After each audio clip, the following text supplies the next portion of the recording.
அப்படின்னு சொல்லிட்டு அழுதேன் நான் அவர்கிட்ட. அதனால் வருஷத்துக்கு ஒரு முறை நீங்கள் போயிட்டு அவரை பார்த்துட்டு வந்தீங்கன்னு வச்சுக்கிங்களேன், எல்லாமே நடந்துடும் உங்கள் லைஃப்பில். நீங்கள் எது நினச்சாலுமே நடக்கும். அங்கே ஒரு வைப்ரேஷன் இருக்குங்க. நீங்கள் போனால் அதை கண்டிப்பாக அனுபவிப்பீங்க.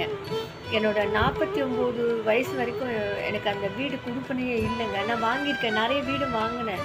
ஆனால் என்னால் போக முடியல. என்ன காரணம்னே தெரியல. நான் அவரை பார்க்காததுனால மட்டும்தான் இருக்குன்றது மட்டும்தான் இப்போ எனக்கு தெரியுது. இப்போ என்னென்னா திரும்ப திரும்ப அடிக்கடிக்கு நான் பழனிக்கு போகணும் அப்படின்னு தோணுது எனக்கு. அதனால் போயிட்டு வந்துடுங்க. இந்த பதிவு கூட நான் எதுக்காக உங்களுக்கு போடுறேன்னா, நான் அவர்கிட்ட வேண்டிக்கிட்டேன்.